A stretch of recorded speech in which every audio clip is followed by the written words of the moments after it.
400 কোটি টাকার মালিক এই মসজিদে বসে, আল্লাহর ঘরে বসে কোরআন সামনে বলতেছি। বেচারা বলতেছে হুজুর আমি 400 কোটি টাকার মালিক। 4 কোটি না বেটা, 400 কোটি টাকার মালিক। বাচ্চার মতো আমারে জড়ায় ধরে আলাদা কানছে। হুজুর আমি জানি প্রতিদিন আমার স্ত্রী, বিবাহিত স্ত্রী, সে জিনা করে অন্য পুরুষের সাথে, কিন্তু আমার ওই হিম্মত নাই। পরিবেশের পরিস্থিতিতে আমি এমন ভাবে বাঁধা, আমি যে বলবো তাকে বাধা দেব, আমার ওই সাহস নেই।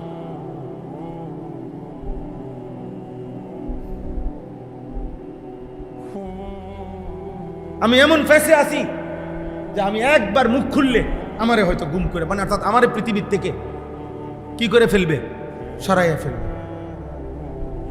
আমার টাকা, আমার গাড়ি, আমার বাড়ি, বাসা বাড়ি আমার,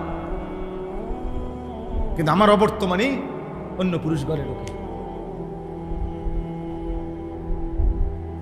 আচ্ছা এই পুরুষটার, আব্বা তোমরা বলো ভাই, এই পুরুষটার কলিজাটার কি অবস্থা? তার 24টা ঘন্টা কেমন কাটে? তার কলিজাটার মধ্যে কেমন আগুন জ্বলে ধাউ ধাউ করে?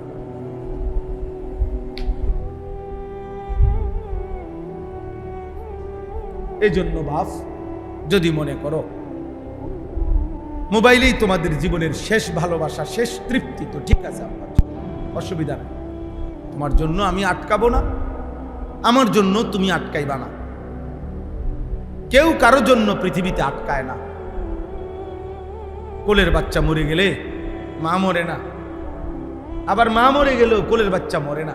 এই বাচ্চা নাবালক, কোলের বাচ্চাও, নবজাতক সন্তানও কোনো না কোনো কোলে পিঠে করে ধীরে ধীরে বড় হয়ে যায়। কারো না কারো বুকের দুধ খাইয়া আল্লাহ তারে ঠিকই হায়াত দেয়। তার মানে ওই মার জন্য কোলের বাচ্চা থেমে নাই, কোলের বাচ্চার জন্য মা থামে নাই। কারো জন্য কেউ আটকায় না। কিন্তু আমাদের আখেরাত তো বরবাদ হবেই গুনার কারণে, কিন্তু আমাদের দুনিয়াটাও কঠিন হয়ে যায়। আমাদের দুনিয়াটাও কঠিন হয়ে যায়। কোনোভাবেই আমরা তোমাদেরকে ফেরাইতে পারছি না। তোমরা বেশিরভাগ ছেলে পেলেকে কোনোভাবেই বুঝানো যাচ্ছে না যে মোবাইল এটা জীবনের শেষ কাজ না। একজন যুবক, একজন শক্ত সামর্থ্য ইমানদার মুসলিম পুরুষ, প্রিয় ভাই আমার, উচিত ছিল পৃথিবী করো, আখেরাতও করো। দুনিয়াও তুমি মেহনত করো, পরিশ্রম করো, তুমি লাখ টাকা উপার্জন করো, অসুবিধা কি?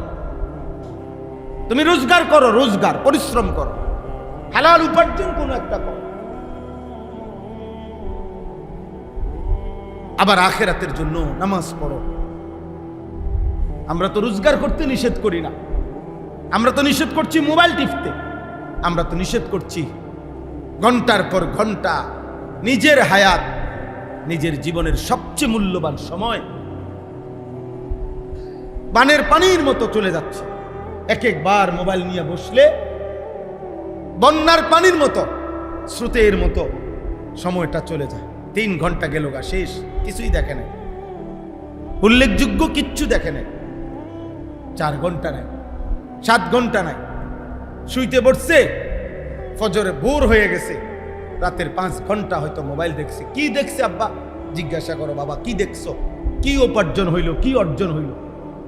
নারী যে দেখছো, সেই নারীরও তো ভোগ করতে পারলা না, বিয়েও তো করতে পারলা না, নর্তকিরি দিয়া কিছুই তো করতেই পারলা না। শুধু চোখের দেখা দেখে শরীরটাও নষ্ট করলা, যৌবনের সক্ষমতাটাও নষ্ট করলা, সম্পদও নষ্ট করলা, আখেরাতটাও জাহান্নাম নষ্ট, বরবাদ করলা। অর্জন কি? আমরা বুঝাইতে চেষ্টা করলাম, কেউ একজন ভাইব এটা ঠিক না, এটা উচিত না। মোবাইলের এই আসক্তি, এই অসভ্যতা, বেঈমান, এটার মধ্যে জাদুর মতো, মন্ত্রের মতো কিছু দিয়ে দিছে মনে হয়, যেন এটা যেন জিনে নিয়ন্ত্রণ করে, এটা যেন ভূতে নিয়ন্ত্রণ করে, এটার মধ্যে কোনো মন্ত্র আছে, কোনো তাবিজ আছে। বেঈমান এভাবে চাচ্ছে যে একটা মিনিট, একটা ঘন্টা মুসলিম, সবচেয়ে মূল অংশ মুসলমানের যুবক, আমরা কিতাবে পড়ছি আল্লাযীনা নাসারুর রাসূল সাল্লাল্লাহু আলাইহি ওয়াসাল্লাম ওয়া হুমুশ শাবাব, 23 বছর নবীজির নবুয়তের কাজে যারা তাকে সবচেয়ে বেশি সহযোগিতা করেছে হুমুস শাবাব, তারা ছিল যুবক।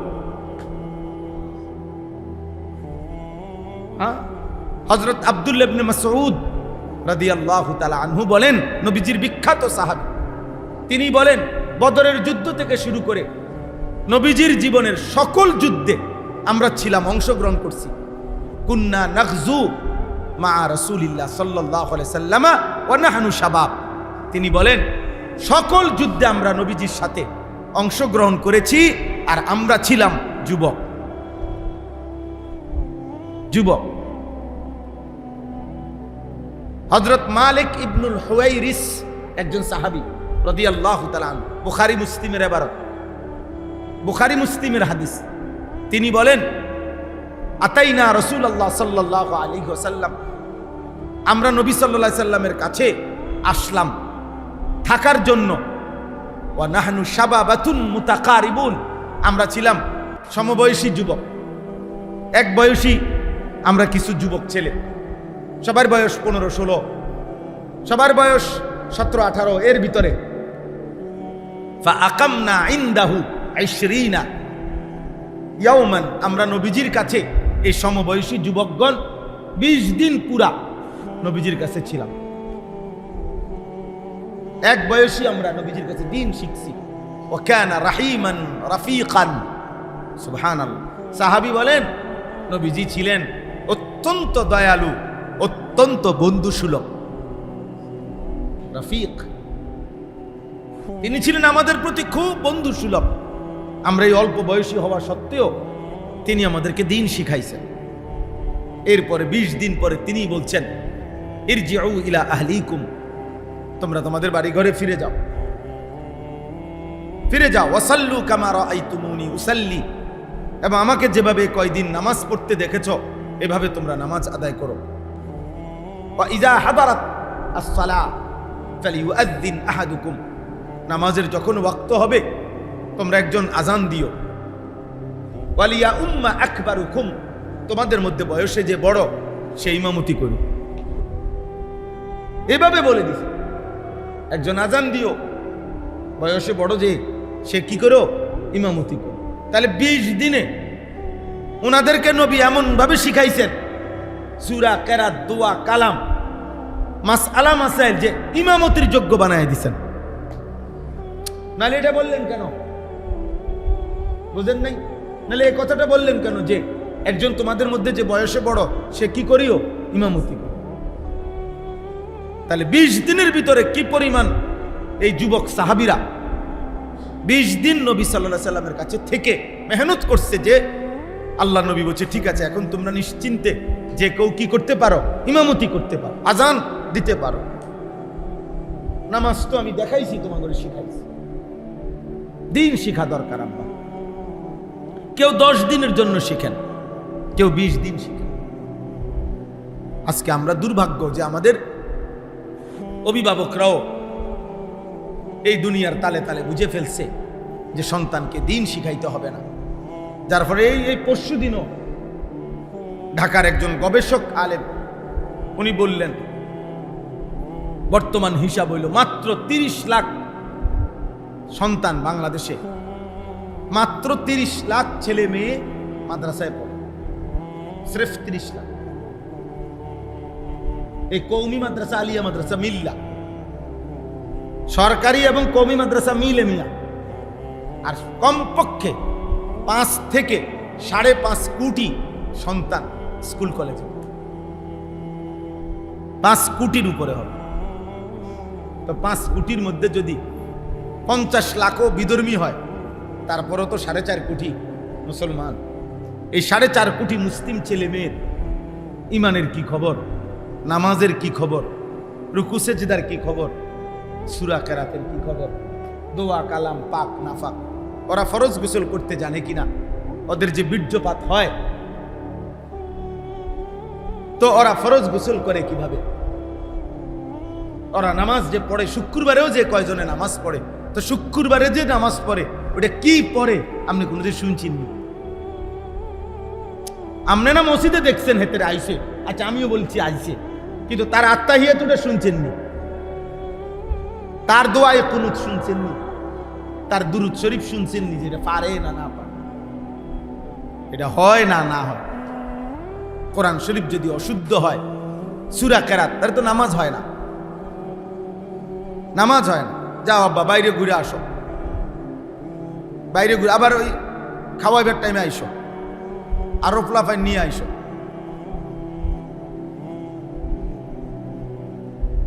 হ্যাঁ, অনেকের আবার হিসাব হলো এটা, আরো আসবে, দেখবে ওদের হিসাব আছে। চলেন, তাইলে এটা জরুরি। আমাদের যে সন্তান 5 ওয়াক্ত নামাজ পড়ে না, যে কয়জন পড়ে জুমা জুমা শুধু শুক্রবার কি পড়ে, রুকুর তাসবিহ কি পড়ে, সেজদার তাসবিহ কি পড়ে, এটা কে শিখাবে এদেরকে? সুবহানা রাব্বিয়াল আ'লা কি পড়ে, সুবহানা রাব্বিয়াল আযীম শুদ্ধ না হইলে নামাজ হবে না।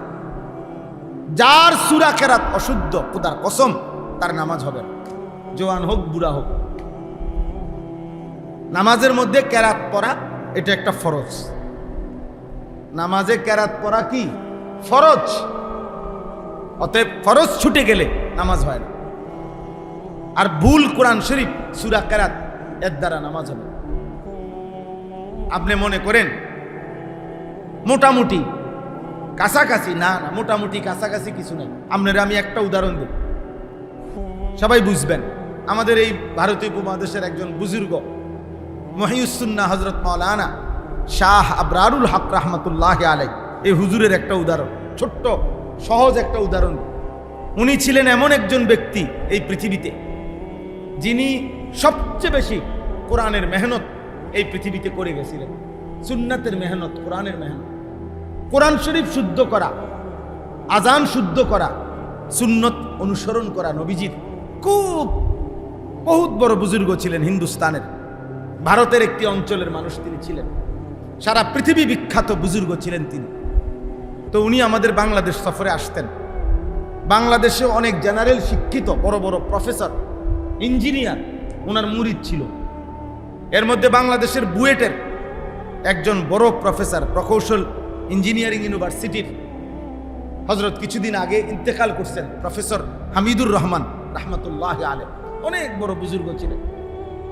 বাংলাদেশের ইতিহাসে জেনারেল শিক্ষিতদের মধ্যে শ্রেষ্ঠ আল্লাহর ওলি ছিলেন। তো এই প্রফেসর হামিদুর রহমান উনি বড় প্রফেসর, উনি ছিলেন উনার মুরিদ, আর উনি ছিলেন হাফিজ হুজুর রাহমাতুল্লাহির খলিফা প্রফেসর সাহেব, এবং উনার সাথে গভীর নিসবত, দুজনের খলিফা। তো একদিন বাংলাদেশ সফরে আসছে। তো এই প্রফেসর হামিদুর রহমান সাহেবের দাওয়াতে আরো বড় বড় 15-20 জন জেনারেল শিক্ষিত প্রফেসর, ইঞ্জিনিয়ার, বড় বড় শিক্ষিত, ওনারা সহ, উনি হজরত সহ একটা বাড়িতে মেহমান হিসাবে ওই 10 তালা না 15 তালার মধ্যে উপরে উঠবে ঢাকা শহরে। তো সাথে সব দাঁড়ানো হয়েছে হজরতের এই ইংরেজি শিক্ষিত প্রফেসর। তো উনি লিফট, এই উপরে উঠতে হলে লিফটে উঠতে হবে না, কথা বুঝেন? লিফট বুঝেন তো আপনারা? লিফট, এই হজরত তখন ইচ্ছা করে ওই উনার বক্ত যে মুরিদ প্রফেসর হামিদুর রহমান, ওনারে বলতেছে যে ভাই লেফট কিধার হে, লেফট কোন দিকে? কি বলছেন? লেফট কোন দিকে? তো শব্দটা কি? লিফট। শব্দটা কি? লিফট। উনি ইচ্ছা করে বলছে যে লেফট কোন দিকে, তো শব্দটা তো লেফট না, আর লেফট মানে তো লিফট না। লেফট মানে বাম দিক, রাইট মানে ডান দিক।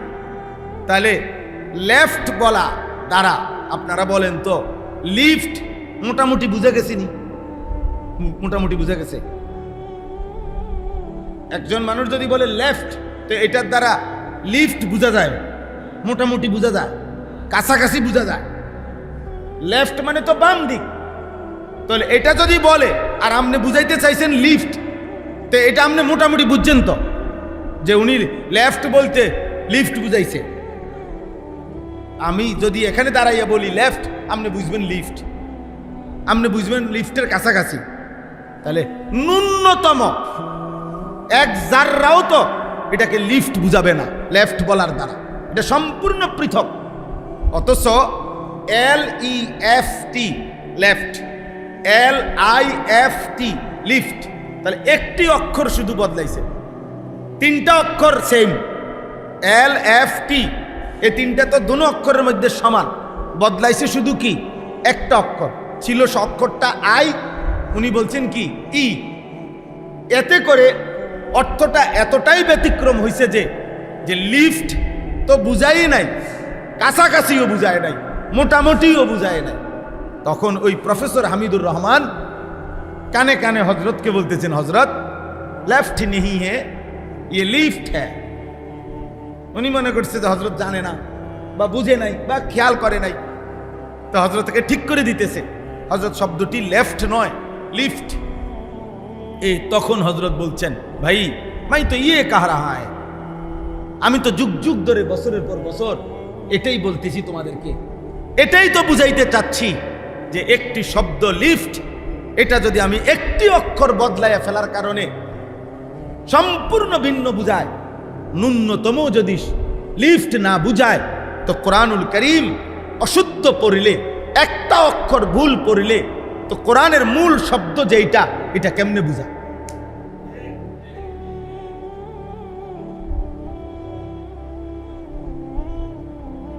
কেমনে বুঝায়? সেটা কোরআন হবে কিভাবে? আর এতে নামাজ হবে কিভাবে বলেন? ভেবে দেখেন, আমরা ভেবে দেখেন, একজনই ভাবে, একজনই বুঝতে চেষ্টা করে।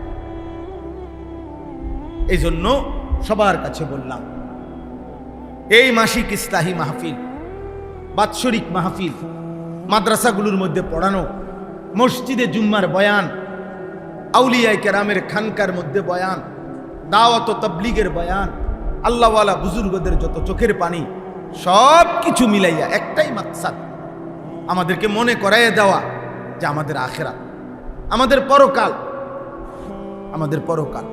আমরা বুঝতে চাই না এটা। আমরা মনে করছি খাইয়া দাইয়া ঘুমাইয়া পেশাব পায়খানা করিয়া দুনিয়া ভালো আছি। বুড়া মানুষেরও এক কথা, জোয়ান মানুষেরও এক কথা। তোমরা যুবক ছেলে মনে করছো এই শুধুমাত্র নারী, ছবি, মোবাইল, কিছুক্ষণের বন্ধুদের আড্ডা উল্লাস, এর মধ্যেই তোমাদের দিন যায়, রাত যায়। আর বয়স্ক মানুষ জিফুত একটু লাইন করে দিছে, কেউ রে চাকরি, কেউ রে বিদেশ, কেউ রে বিয়া। আর এখন উনি খাইয়া দাইয়া তিন বেলা খায়, ঘুমায়, চা দোকানে গল্প গুজব করে সময়টা কোনো রকমের পার করতেছে, সুখে আছে। আরে ভাইয়া, চাচা, আপনিও তো দুনিয়াই বুঝলেন, ওই ছেলেটাও তো দুনিয়াই বুঝলেন। আল্লাহর পথে তারা চলুক, আল্লাহরে মানুক। খোদার কসম, আল্লাহ নিজে বলতেছে, আল্লাহ তাদের এটা চায় না, আল্লাহই চায় না। যা না ফরমান, তোরে তোরে জানোয়ারের মতো খাওয়াবো, তোরে আমার সেজদা দিতে হবে না, যা।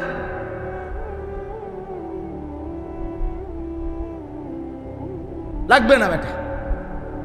এত কোটি কাফের সেজদা সারা প্রতিদিন খায়, তো তুই আর অল্প কয়েকজন খাবি না বেটা, বাতে না কয়টা। কোরআন শরীফের আয়াত। কোনোভাবেই তোমার নামাজ পড়তে মন চায় না, বিষয়টা কি?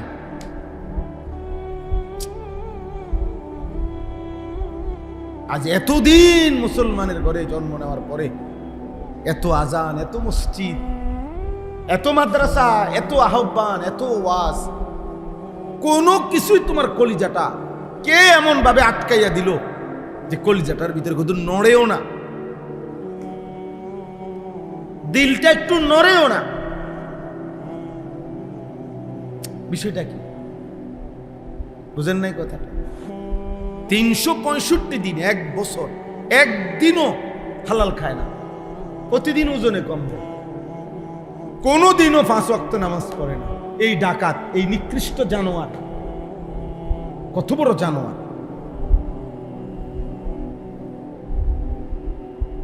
বিষয়টা কি? এটা আল্লাহ কোরআন বলছে, ওয়ালাকিন কারিহাল্লাহু বিআসাহুম, আল্লাহই চায় না আল্লাহর পথে চলুক, আল্লাহ নিজেই আর চায় না, যা লাগবে না।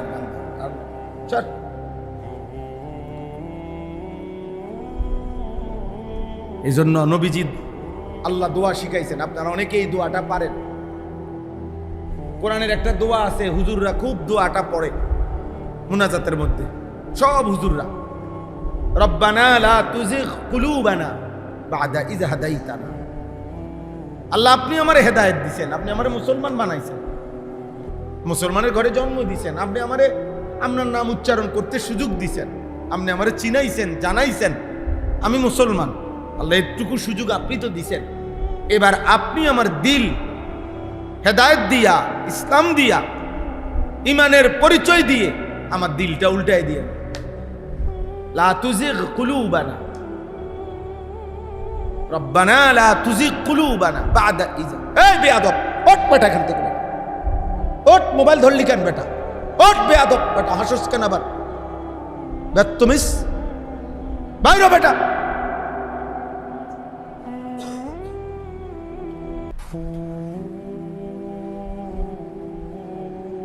বাধা দাও, তোমরা বাধা দাও, একজন আরেকজনকে বাধা দাও, শক্তভাবে বাধা দাও, তোমরা টিকবা না মিয়া।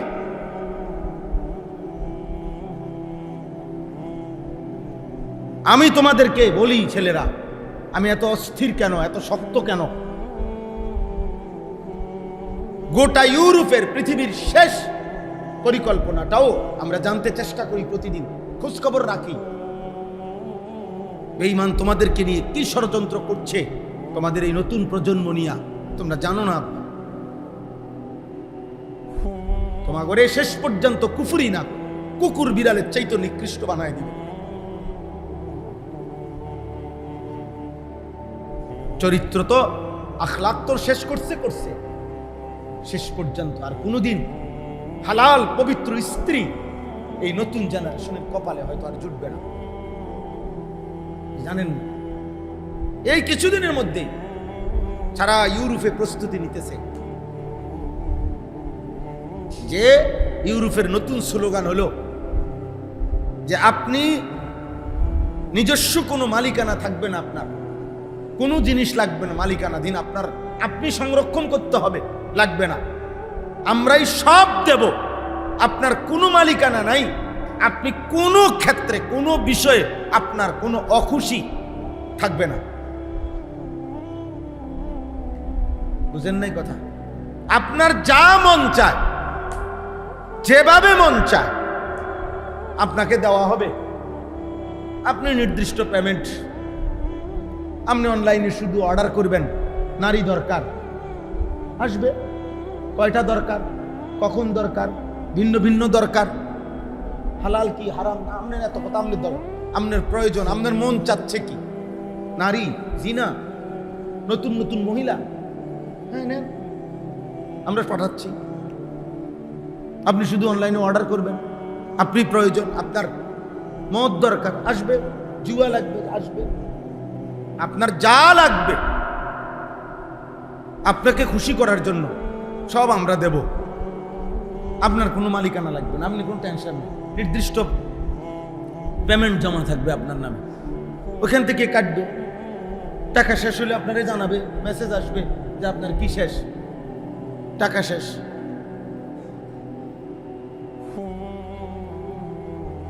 একদিন কুকুর শুকর বানায় ফেলবে বেটা, একদিন জন্তু জানোয়ার বানায় ফেলবে। দেখো মোবাইল দেখো, একদিন দেখবা মোবাইলও নাই, নর্তকীও নাই, ছবিও নাই, ফেসবুকও নাই, ইউটিউবও নাই, ফাঁকি দিয়া তোমার ইমানও নাই, ইজ্জতও নাই, চরিত্র।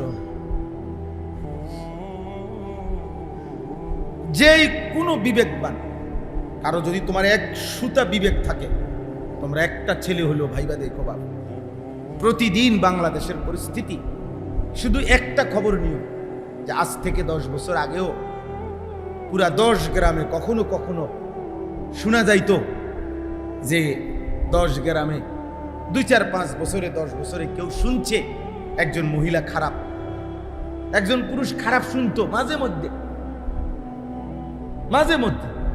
আর এই মুহূর্তে বাংলাদেশে কি পরিমাণ শুধু পরকিয়া, অর্থাৎ বিবাহিত স্ত্রী অন্য পুরুষের তালাশে, বিবাহিত স্বামী অন্য মহিলার তালাশে, অর্থাৎ পুরুষ স্ত্রী মহিলা এই পুরুষে তৃপ্ত হচ্ছে না, এই পুরুষ এই মহিলাতে কি হচ্ছে না, তৃপ্ত হচ্ছে। অর্থাৎ মোবাইলের অশ্লীলতা দেখতে দেখতে জিনা আর ব্যভিচারের নেশা কুত্তার মতো, শুকুরের মতো, জন্তু জানোয়ারের মতো পাগল, এই পরিমাণ পাগল যে পৃথিবীটা সিরাবিরা ভাইয়া ফেলবে, এই হাল। আপনারা দেখেন, তোমরা দেখো, একদিনের পত্রিকার, অনলাইনে যে পত্রিকার খবর আসে বিভিন্ন চ্যানেলের, দেখো, তুমি দেখো যে সমাজের চরিত্র সারা বাংলাদেশ, স্ত্রী স্বামীরে জবাই করে ফেলে, স্বামী স্ত্রীর মাইরে ফেলতেছে, মহিলা পরকিয়া, অন্য পুরুষের আসক্তির কারণে কলিজার টুকরা সন্তান জবাই করে ফেলতেছে। মায়ের একটা ঘটনা এরকম, বিষয়টা কি? বিবাহিত মহিলা, তার তো স্বামী আছে, তো তার এই অতৃপ্তি কেন? বিবাহিত পুরুষ, তার তো স্ত্রী আছে, ও এমন জানোয়ার হয়ে গেল কেন? এই গুনাহ, এই অশ্লীলতা, এই বেহায়াপনা। ও বিবাহের পরে ভাবে কি রে, আমি জীবন ভর আজ 10 বছর মোবাইলে কেরুম বেডই দেখলাম, ওইটা কিতা আমার ভাই গিয়ে কিতা দিল, এতে দি কোনো সাফা নাই, কোডি নাই, আর আমি যে মোবাইলে দেখলাম কত সুন্দর বেড়া। বিবাহিত পুরুষ ভাবে, ওমা আমার এটা কি মহিলা দিল, মোবাইলে দিয়ে দেখলাম আরো কত সুন্দর সুন্দর মহিলা, আমি কত সুন্দর নর্তকী দেখলাম, আমার এই ভাগ্যে এটা কি মহিলা করব, বাদ দে, এটা দিয়ে হইতো না। পবিত্র বন্ধন শেষ পর্যন্ত ওদের চালাকি, এটা আমাদের পারিবারিক বন্ধন, বিবাহ, স্বামী স্ত্রীর পবিত্র সম্পর্ক, এটা গোটা ইউরোপে নাই আব্বা, তোমরা খবর নাও। ওদের কাছে স্বামী স্ত্রী এই শব্দটি তেমন কিছুই না, ওদের কাছে হইল পারস্পরিক সম্পত্তিতে যার সাথে যার যতদিনের চুক্তি, যার সাথে যতদিন যার সম্পর্ক। পুরুষ জানে না কতটা মহিলা বদলাইছে, মহিলা জানে না কতটা পুরুষ বদলাইছে, এখানে এটা বিষয় না, সম্মতি হইলেই শুধু সম্মতির ভিত্তিতে এটা বৈধ। তোমাদেরকে ওইখানে নিয়ে যাচ্ছে ধীরে ধীরে। এই জন্য আমরা বেশি ভাবতেছি, আমরা ভাবি যে তোমরা উঠতি বয়সের নওজোয়ান, আল্লাহ চাহে তো এই সমাজে তোমাদের বাচ্চা মানুষ হবে, তো সমাজটা যদি এমন জঘন্য হয়, তোমার বাচ্চাটা বড় হবে কি দেখে?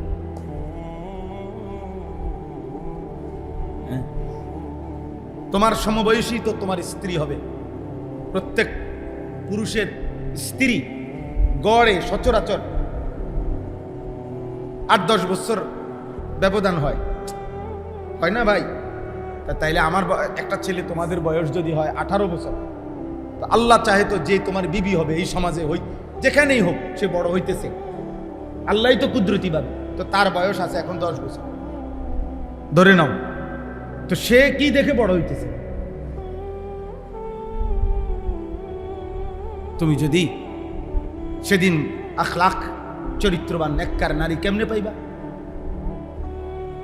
তোমার এই অসৎ চরিত্র যদি হয় তোমার, তো তোমার স্ত্রী মিলবে কিভাবে সৎ চরিত্রের? আর এখন তো তুমি এটা বুঝতেছো না, কারণ এখন তো তুমি অন্যের মহিলা দেখো মোবাইলে, যখন দেখবা তোমার বিবাহিত স্ত্রী অসৎ চরিত্রহীন, তখন তো সারা রাত কাইন্দা কুলাইতো না, তখন তো দিবানিশি কাইন্দাও। আল্লাহ মাফ করে দেন, আল্লাহ মাফ করে দেন। আমি বললাম ভাই, আমি সবার কথা বলি না, সবাই খারাপ হয়ে গেলে এতক্ষণ ইসরাফিল ফু দিয়া দিত। ভালো মানুষ আছে, এখনো আছে, কিন্তু দৃশ্যমান আমাদের চোখে দেখা চারিদিকে আমরা সবাই মিলেই দেখতেছি অসভ্যতা, অস্থিরতা, বেহায়াপনা, গড়ে গড়ে অশান্তি দ্বিগুণ না শতগুণ বেড়ে গেছে। কোনো রকম কথাবার্তা, দুষ্টামি, ধাক্কাধাক্কি এটা করা যাবে না। এবং মোবাইল হাতে নিয়ে ভিডিও বা রেকর্ড করা যাবে না। আমার চোখের সামনে যেই পড়বে আমি তার বাইরে করে দেবো মসজিদ থেকে, জওয়ান হোক, বুড়া হোক, হুজুর হোক, পাবলিক হোক। এটা আমি কোনোভাবেই মেনে নেব না। দরজা না কুলাইলে বাইরে চলে গেলে ভালো, ঘোরাঘুরি করলে যার যেটা মন চায়। আল্লাহর কথা বলতে হবে, সবাই শুনতে হবে বা শুনতে পারবে, এটা এমন না। মালিক যাকে তৌফিক দেন সেই পারল। আরো একটা, তোমরা যারা মসজিদের দেওয়ালে হেলান দিয়ে বসছে, হেলান ছেড়ে দাও। আব্বা মসজিদের হেলান ছাড়ো, আরো আগায় বসো, আগায় বসো, সওয়াব হবে। মসজিদ অনেক বেশি আদবের জায়গা। মসজিদের আদব যদি ধরে না রাখতে পারি তার চাইতে না বসলে ভালো। মসজিদ বহুতই আদবের জায়গা। কোরআনুল কারীমের মধ্যে আছে, আল্লাহ তাআলা ইব্রাহিম আলাইহিস সালামকে বলছেন, ওয়াতাহহির বাইতিয়া লিত্তাইফিনা ওয়াল কাইমিনা ওয়ার রুকআইস সুজুদ। ইব্রাহিম, তুমি আমার ঘর কাবা এবং কাবার পার্শ্ব মসজিদে হারাম, এটাকে তুমি পবিত্র রাখো। কাবা এবং কাবার সংশ্লিষ্ট মসজিদ। কেন? আমার এখানে আমার বান্দা তাওয়াফ করবে, তাদের জন্য। এখানে আমার অনেক বান্দা রাত্র দিন অবস্থান করবে, তাদের জন্য। এখানে আমার অনেক বান্দা রুকু সেজদা করবে, নামাজ আদায় করবে, তাদের জন্য। মসজিদকে পবিত্র রাখা, সুন্দর রাখা, এটা আল্লাহ তাআলার আদেশ।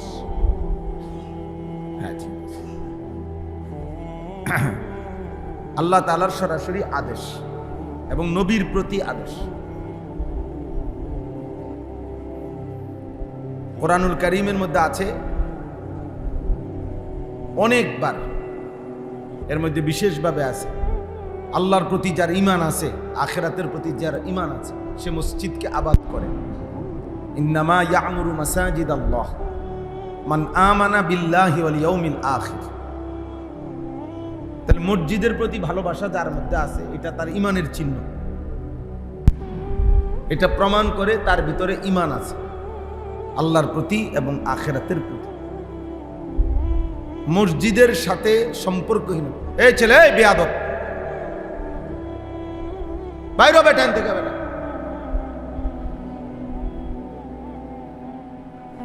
আবার বাহিরে ফাঁকি দাও, চুরি করে ক্যামেরা উঠাও কেন?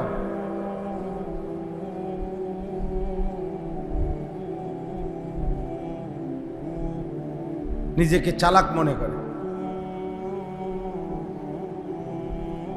মনে রেখো আব্বা, কোনো সময় কোনো গুনাহ চালাকি না।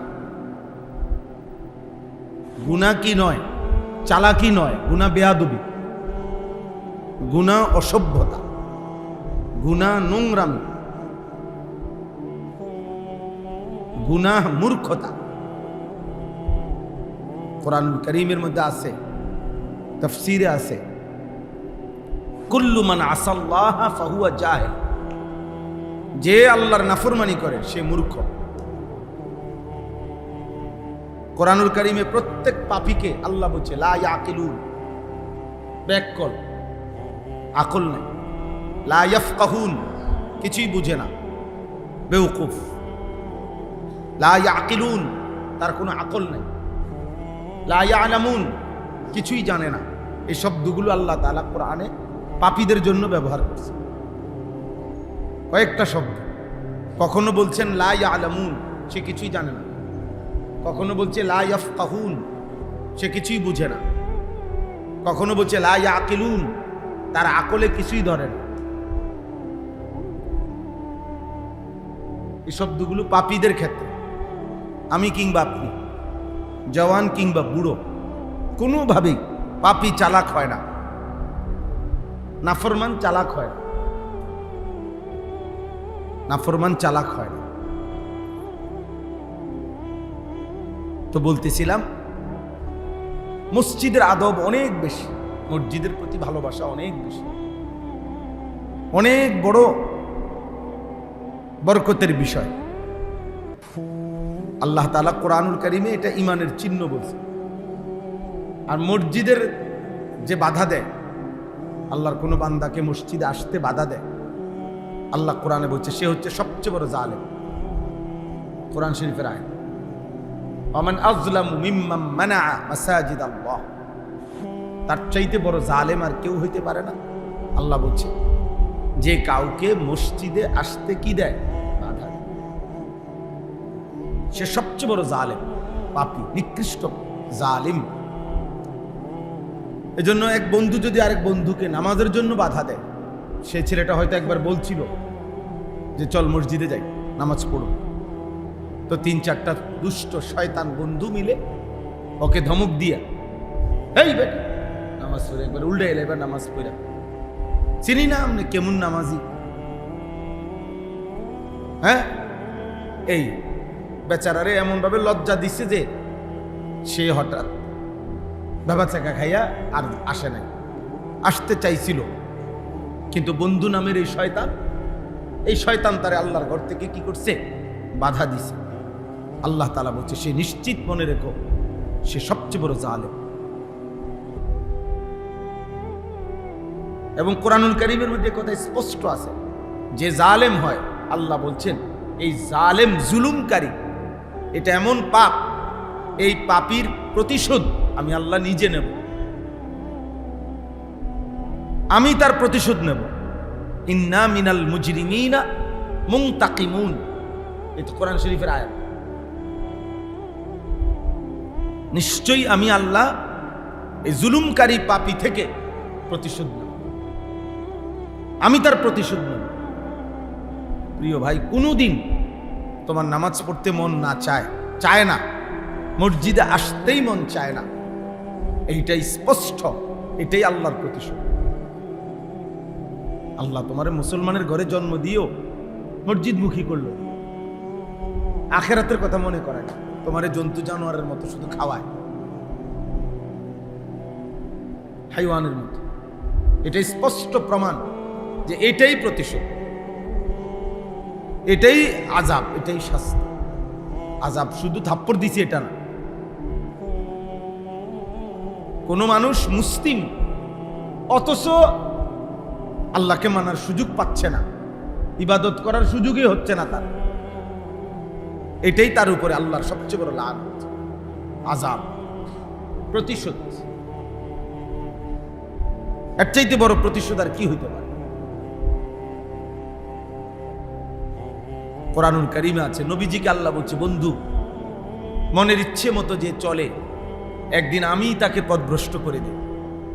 অনেকদিন আমি দেখি, কোনোদিন আমি আল্লাহ চাইলে এবার আমি আল্লাহই তাকে পথ হারা করে দেব, আর কোনোদিন সে পথ পায় না।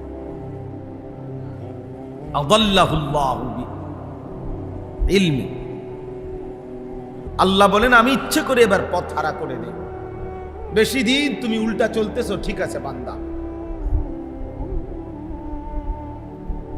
আর লাগবে না, আমার পথে চলতে হবে না, ঠিক আছে যাও, গুনার পথেই থাকো আব্বা, দরকার নাই, ভাত খাইবাই তো আর কি খাও, খানা দানা আটকাবো না, কিন্তু বন্দিগি আর করতে দেব না। জন্তু জানোয়ারের মতো, কুকুর বিড়ালের মতো একদিন খাইতে খাইতে, পেশাব পায়খানা করতে করতে একদিন মরে চলে যায়, শেষ। কোরআন শরীফের আয়াত আছে, স্পষ্ট শোনো, একটা ছেলে শোনো, একজনই বুঝো। এ আমার পরিচিত জায়গা, আমিও পুরাতন, আপনারাও পুরাতন। আশ্চর্য আয়াত আছে কোরআন, ওয়ালাউ আরাদাল্লাহুল খুরুজা ওয়ালাউ আরাদুল খুরুজা লাআদ্দু লাহু উদ্দা। আল্লাহ তাআলা বলেন মুনাফিকদের ব্যাপারে, যে যদি মুনাফিকরা আসলেই আমি আল্লাহর পথে বের হতে চাইতো, আমার পথে চলতে চাইতো, তাইলে তো তারা আমার পথে চলার জন্য প্রস্তুতিই নিত। নামাজের ওয়াক্ত হইছে, ওযুই করেন, নামাজের ওয়াক্ত হইছে, ঘুমের থেকেই ওঠেন। মুসলমান কোরআন শরীফ শিখার কোনো প্রয়োজনই বোধ করে না।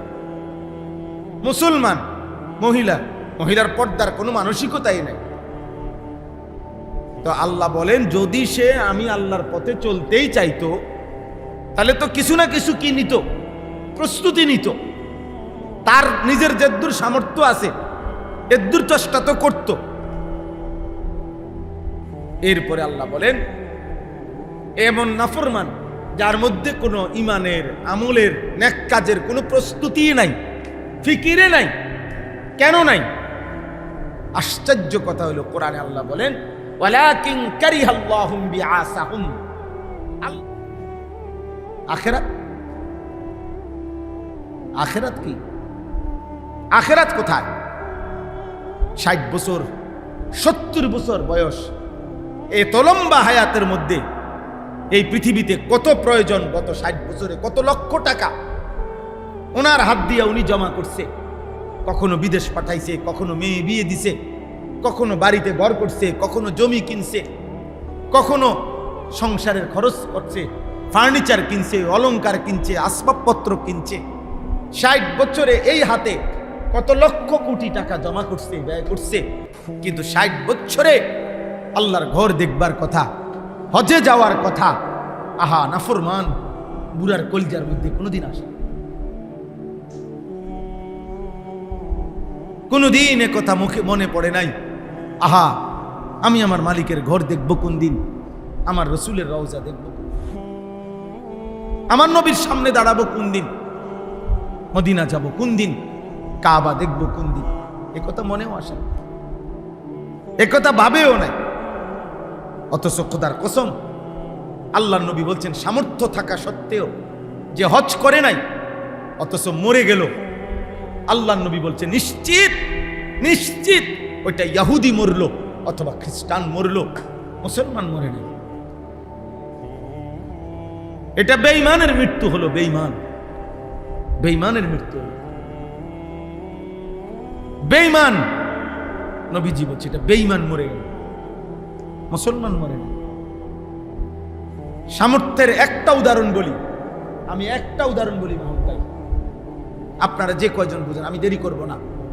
একটা উদাহরণ হলো, এই যে একজন মুসলমান, মনে করেন ওনার যে বসত ভিটাটা, ওনার যে বসত বাড়ি যেটাতে উনি থাকে, এইটার অতিরিক্ত ওনার শুধুমাত্র জমি আছে, খেতে ফসলের জমি, বাজারের ভিটা, অথবা যেখানেই হোক ওনার আলাদা জমি আছে, জমি, বুঝছেন নি কথাটা?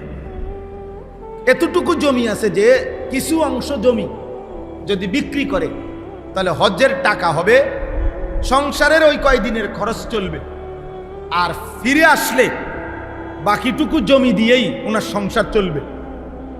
ওনার আলগা ব্যবসাও নাই, চাকরিও নাই, ফুতো বিদেশ নাই, কিন্তু বসতের অতিরিক্ত এতটুকু জমি আছে। আমি আরো ভাঙ্গা কই তাহলে বুঝবেন। মনে করেন বর্তমানে সর্বোচ্চ 6.5 লক্ষ টাকা হইলে আরামসে হজে যাওয়া যায়। হজ্জের প্যাকেজ হইল 45 দিন সর্বোচ্চ, যাওয়া আসা থাকা মিলাইয়া, এর কমও হয়।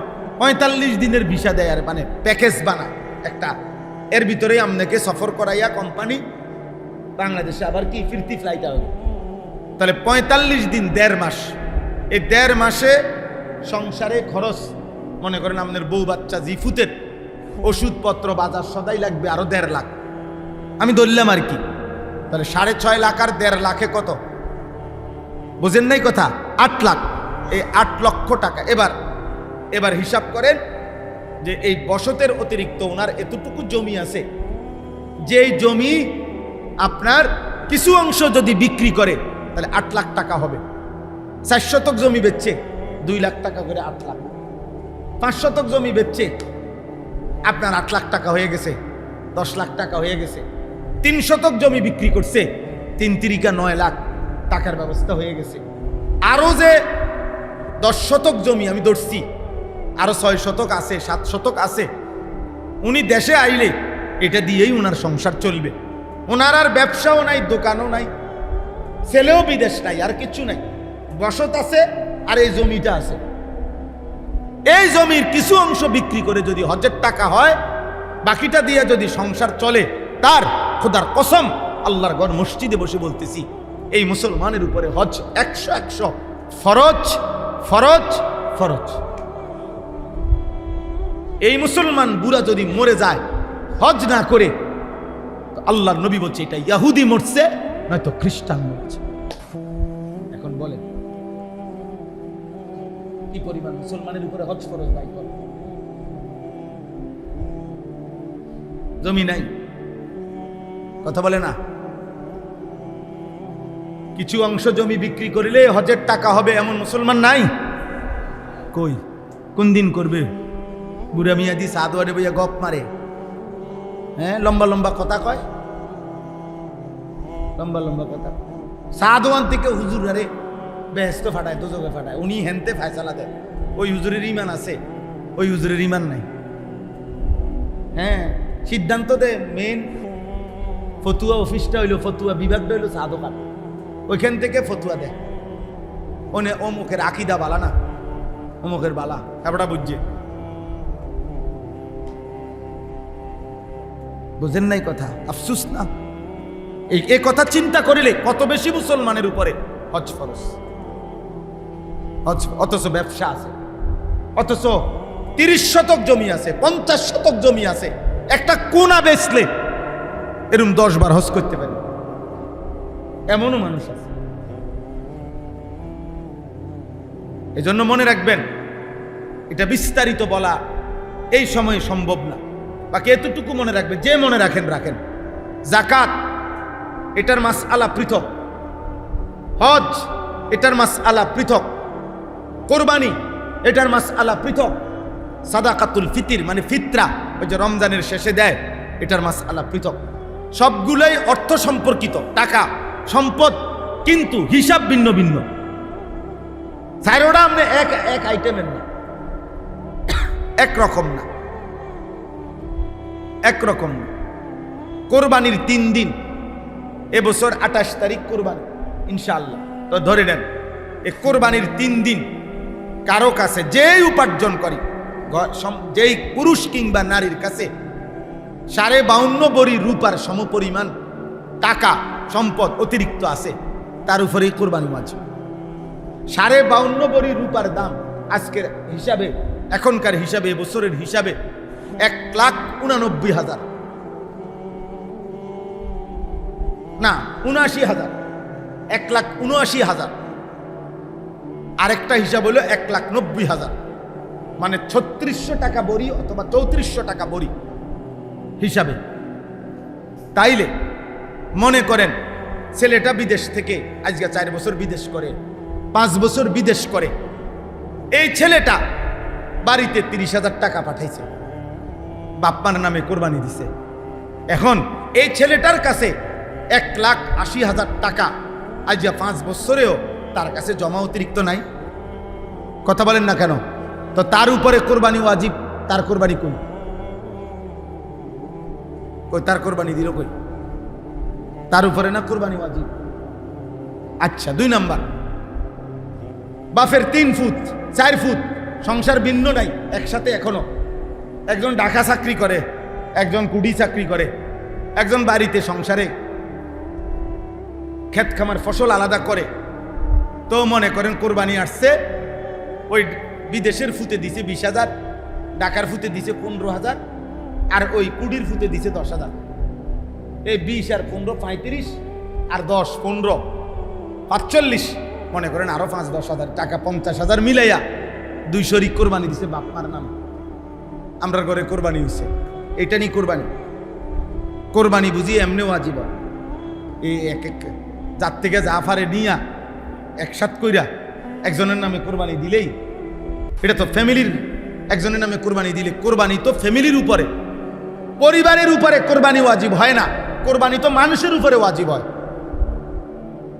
তো ওই যে ছেলেটা চাকরি করে, তার কাছে তো 1,80,000 টাকা আছে, জমা, তো তার উপরে কোরবানি ওয়াজিব না, তো তার কোরবানি কই?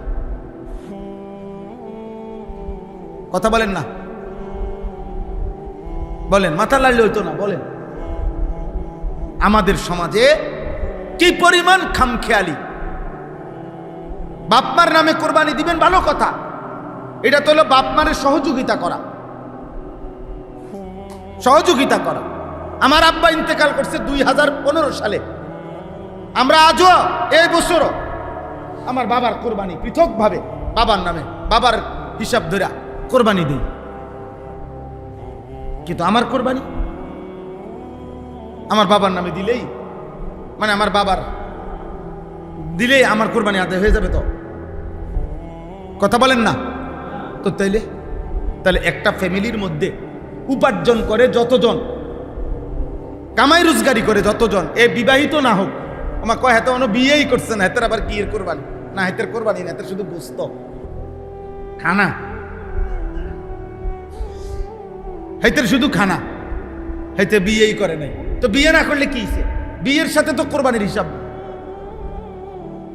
তাইলে বালেক পুরুষ মুসলিম, বালেক সাবালক, যার বীর্যপাত হয় তাকে বালেক বলে, প্রাপ্তবয়স্ক।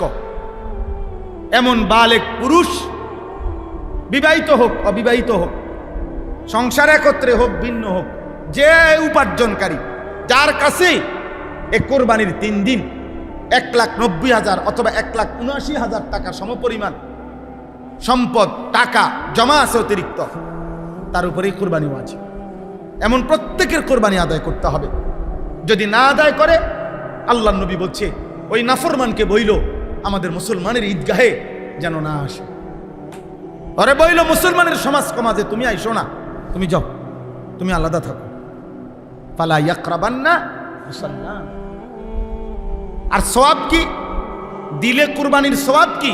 সুবহানাল্লাহ। নবীজি বলছে, একটা সওয়াব শুনেন, নবীজি ফাতেমাকে বলছে, ওনার মেয়ে ফাতেমা, এখন তোমার প্রাণীটা জবাই হবে, কোরবানি হবে। ফাতেমাকে বলছে নবীজি একদিন, হযরতে ফাতেমাকে বলছে, ফাতেমা কুমি ইলা উদহিয়াতিক, তোমার প্রাণী এখন কোরবানি হবে, তুমি দাঁড়াও পর্দার আড়ালে, তুমি দাঁড়াও। ওয়াশহাদিহা, এবং দেখো, তুমি আড়াল থেকে, পর্দার আড়াল থেকে দেখো। নবীজি বলেন, ফা ইন্না লাকা বিআউয়ালি কাতরাতিন তাকতুরু মিন দামিহা আন ইউগফারা লাকা মা সালাফা মিন যুনুবিক। সুবহানাল্লাহ। নবীজি বলেন, ফাতেমা, এখন যে প্রাণী তোমার কোরবানি জবাই হবে, রক্তের 1 ফোঁটা মাটিতে পড়বার সাথে সাথে আল্লাহ পাক তোমার পিছনের সব গুনাহ মাফ করে দিবে, সব মাফ করে দিবে। আন ইউগফারা লাকা মা সালাফা মিন যুনুবিক, পিছনের সব গুনাহ আল্লাহ মাফ করে দিবে। তাহলে এটা কি শুধু গোশত খাওয়া, নাকি অনেক বড় সুযোগ? এটা ইবাদত কিনা বলেন না? এজন্য ভাই, এখানে যে কয়জন আছেন ছেলেরা, ভাই তোমরাও যারা আছো, উপার্জন করো, নিজেদের কোরবানি, বাপের সহযোগিতা করো, মাকে সহযোগিতা করো, কোনো অসুবিধা নাই, কিন্তু নিজের কোরবানির ইহতিমাম করো। এটা ইবাদত। এটা আমরার ঘরে কোরবানি হইছে মানে আমরার ঘরে গোস্তখানার বুঝ হইছে, এটা না, এটা ইবাদত। বলে এত জনে কোরবানি দিয়ে, এত গোস্ত দিয়ে কি করবো? এত গোস্ত দিয়ে মাটিতে গাইরে লেবেন, আমরা যখন খাইতে পারতেন না, এগুলোতে মাটিতে গাইরে লাইয়েন, এটা বুঝি কথা? এত গোস্ত খাইব কি? এখানে কি গোস্ত খাওয়া মাকসাদ?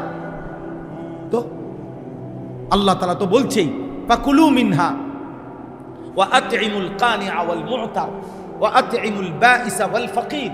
কুরআনের আয়াত। তুমিও খাও, অভাবী, অসহায়, আত্মীয়, গরিব, ফকির, ওদেরকে দাও, ওদেরকে দাও, ওদেরকে দাও।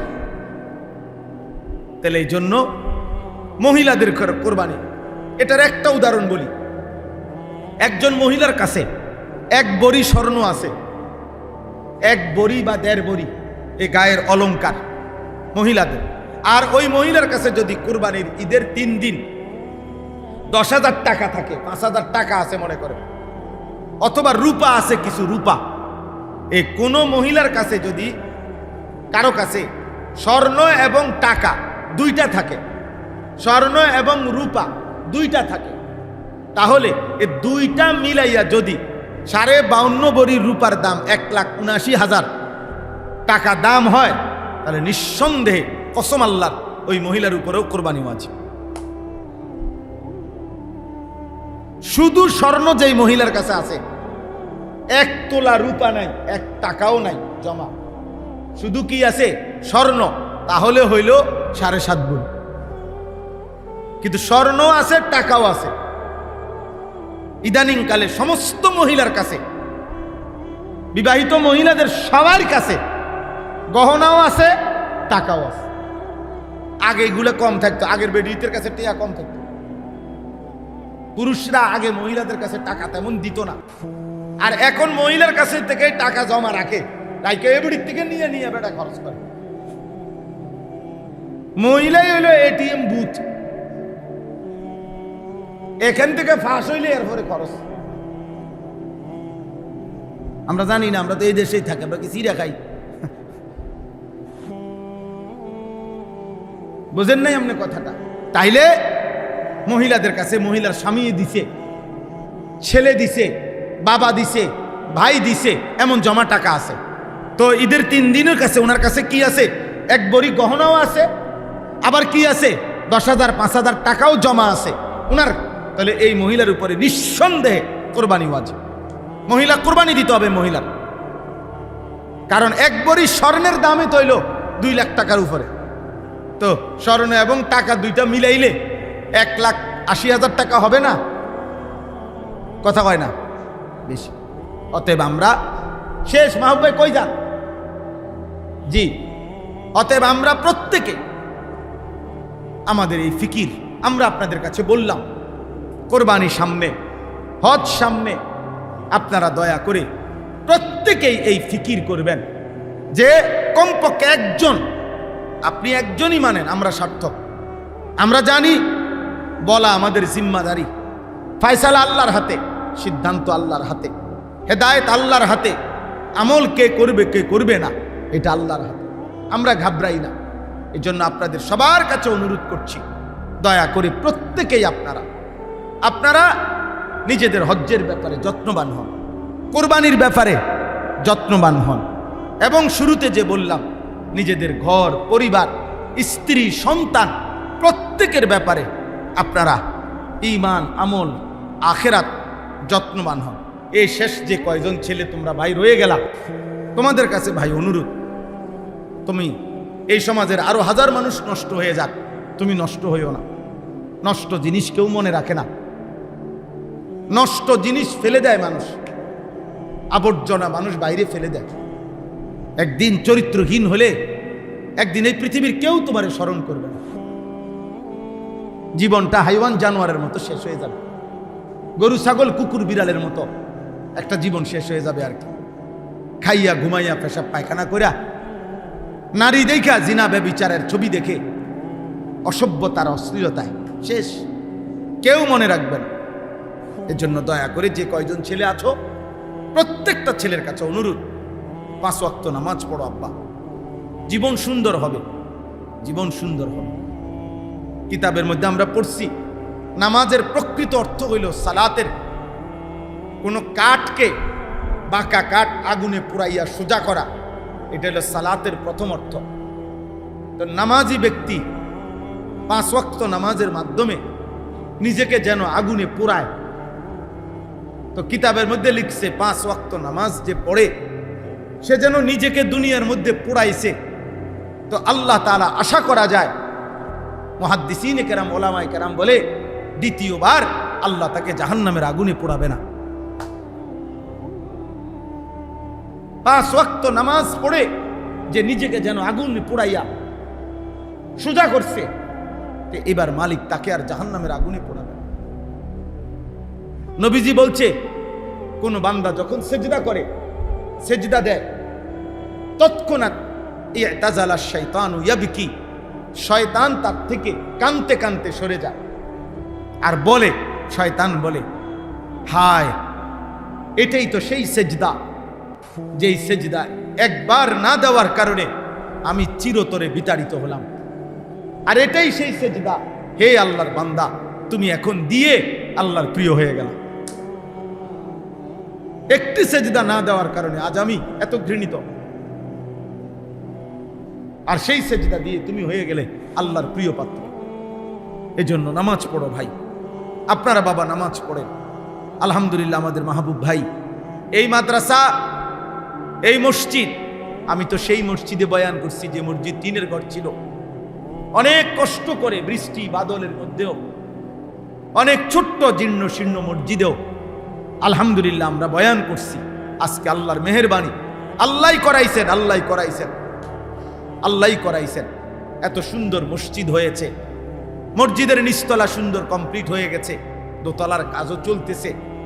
আলহামদুলিল্লাহ, যে ভাই সবচেয়ে বেশি আন্তরিকভাবে সহযোগিতা করেছেন আজকে এই মজলিসে, উনিও আসছেন। আলহামদুলিল্লাহ। কি নাম ভাইয়া? সেলিম ভাই, আপনাদেরই পাশের এলাকার মানুষ উনি। আলহামদুলিল্লাহ অনেক আন্তরিকভাবে চেষ্টা করছেন, ফিকির করছেন, সহযোগিতা করছেন, বহির বিশ্ব থেকেও ফিকির করছেন। আল্লাহ তাআলা তৌফিক দিছেন, আল্লাহ ভাইকেও কবুল করেন। আপনাদের সবার কাছে আমার অনুরোধ, মসজিদের একটা আবদার, আপনাদের সবার কাছে, এই যে কয়জন আছেন ছেলেরা বাবারা, মসজিদকে ভালোবাসবেন, মসজিদকে কলিজার মধ্যে রাখবেন। নবীজি বলছে, দিলের মধ্যে যার মসজিদ, রাজুলুন কালবুহু মুআল্লাকুন বিল মাসাজিদ, মসজিদের সাথে যার দিল বাঁধা, মসজিদের সাথে যার অন্তর বাঁধা আছে, খোদার কসম নবী বলে আল্লাহ তাআলা তাকে কিয়ামতের দিন আরশের নিচে ছায়া দান করবে। আরশের নিচে ছায়া। 7 ধরনের ব্যক্তিকে আল্লাহ নবী বলছে আল্লাহ আরশের নিচে ছায়া দিবে। এক ধরন হলো ওই মানুষটা দিল যার বাঁধা আছে মসজিদে,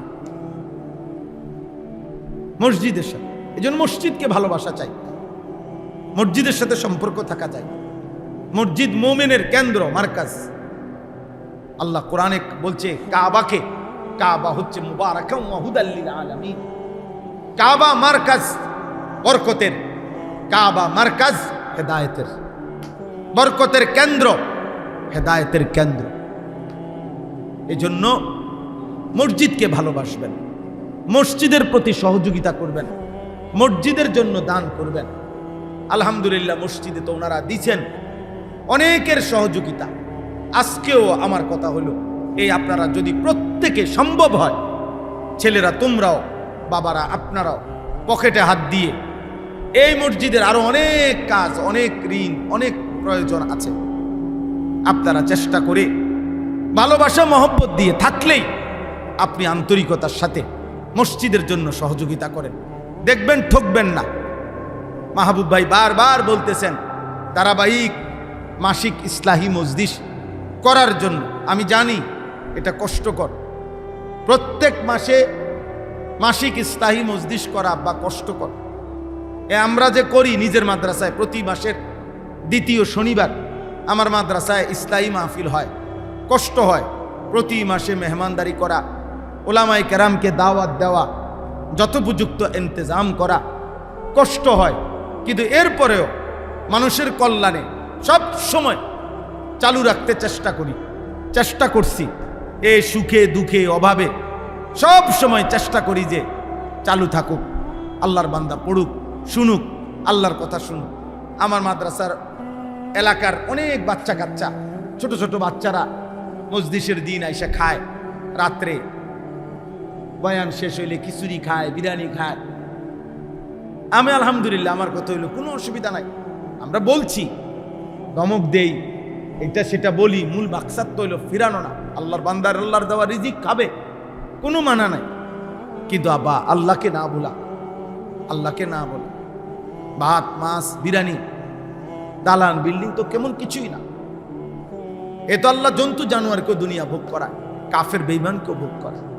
এই জন্য আপনারা প্রত্যেকের কাছে অনুরোধ, ভাইয়া তোমরা ছেলেরাও মসজিদের সাথে সম্পর্ক বাড়াও, 5 ওয়াক্ত নামাজ পড়ো, ফজরের নামাজ কষ্ট করে পড়ো, মোবাইলে অ্যালার্ম দাও, অ্যালার্ম ঘড়ি কেনো, এক বন্ধু আরেক বন্ধুর সাথে সম্পর্ক করে একজন আরেকজনের সাথে মিলাইয়া বলো যে ভাই তুমি আমারে উঠাইয়া দিও, তুমি আগে উঠলে কল দিও, তুমি তারে কল দাও, সে তোমাকে কল দাও। একজন আরেকজনের নেক কাজে সহযোগিতা করো। বন্ধু মানেই তো ভালো কাজের সঙ্গী। বন্ধু এই শব্দটা তো গুনার জন্য আসে না। বন্ধু মানে অকল্যাণ করবে, তো সে বন্ধু কিসে? যে কাউকে নারী দেখায়, খোদার কসম এটা তো বন্ধু না। যে তারে মদের আড্ডায়, জুয়ার আড্ডায়, নারীর আড্ডায়, জিনার আড্ডায়, বেবিচারের আড্ডায়, খেল তামাশায় নিয়ে যায়, ওইটা বন্ধু হইতে পারে না, ওইটা শয়তান। ওইটা শয়তান। বন্ধু মানে তো কল্যাণকামী, বন্ধু মানে তো উপকার করবে। যে কাউকে নারী দেখানো এটা কল্যাণ, কাউকে ছবি দেখানো এটা কল্যাণ, কাউকে মদের আড্ডা জুয়ার আড্ডায় নেওয়া এটা কল্যাণ। তাহলে সে বন্ধু কিসের আবার? বন্ধু তো কল্যাণকামী হয়, বন্ধু তো হিতাকাঙ্ক্ষী, বন্ধু তো হিতাকাঙ্ক্ষী। অতএব আমরা প্রত্যেকে ইনশাআল্লাহ মসজিদের সাথে সম্পর্ক করব, ঠিক আছে? ইনশাআল্লাহ চেষ্টা করবেন তো ইনশাআল্লাহ। আল্লাহ তাআলা আপনাদের সবাইকে তৌফিক দান করেন। সবাই পকেটে হাত দেন, দেখেন যদি থাকে পকেটে মসজিদের জন্য সহযোগিতা করেন। কেউ যদি বলেন পরে দিবেন, যে হুজুর ইনশাআল্লাহ আমি নিয়ত করলাম 5,000 টাকা দেব, 10,000 টাকা দেব, তাও দিয়েন। 1 টাকাই দিলেন, 100 টাকাই দিলেন, 1000 টাকাই দিলেন, 200 টাকাই দিলেন, 50 টাকাই দিলেন, দেখা গেছে এতে আপনি অংশীদার থাকলেন। আপনার নাম সবার নাম নেওয়া দরকার নেই, আরশে আজিমের মালিক আল্লাহ। 10 টাকা দানকারীরও আল্লাহ দেখে না? কথা বলেন, আল্লাহ দেখে কিনা? আল্লাহ তাআলা তৌফিক দান করেন। মাদ্রাসার একজন ছাত্র বা একজন উস্তাদ ওঠেন, উঠে হাতে হাতে নেন। একজন উস্তাদ ওঠেন, দেন বাবা, প্রত্যেকের যার কাছে আছে তিনিই দেন, না থাকলে দিয়েন না, কোনো অসুবিধা নেই, কোনো সমস্যা নেই। আল্লাহ আপনাদেরকে তৌফিক দান করেন, আল্লাহ আপনাদেরকে কবুল করে নেন। আল্লাহ তাআলা প্রত্যেককে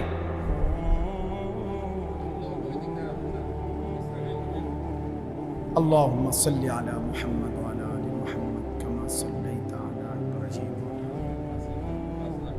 মাশাআল্লাহ, বাসির ভাই আল্লাহ কবুল করে।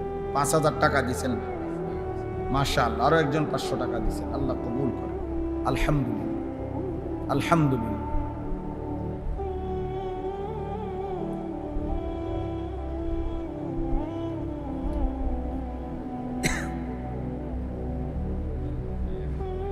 আরো একজন 1,000 টাকা দিয়েছেন, মাশাআল্লাহ। আরো একজন 2,000 টাকা দিয়েছেন, আরো একজন 1,000 টাকা দিয়েছেন, মাশাআল্লাহ। আল্লাহ আপনি কবুল করুন। ছেলেরা তোমরা সবাই নামাজ পড়ো, মোবাইলের আসক্তি কমাও বাবা, চুল স্বাভাবিক করো, চারদিকে সমান চুল রাখো, হালাল পবিত্র জীবন যাপন করো, ভালো হবে। নাই তো কবর তো পরে, বেঁচে থাকার আগামী জীবনটাও কঠিন হয়ে যাবে। বেঁচে থাকার আগামী জীবন কঠিন হয়ে যাবে, কঠিন হয়ে যাবে।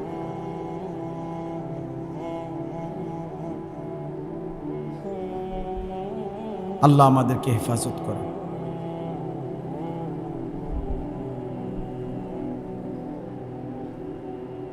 اللهم صل على محمد।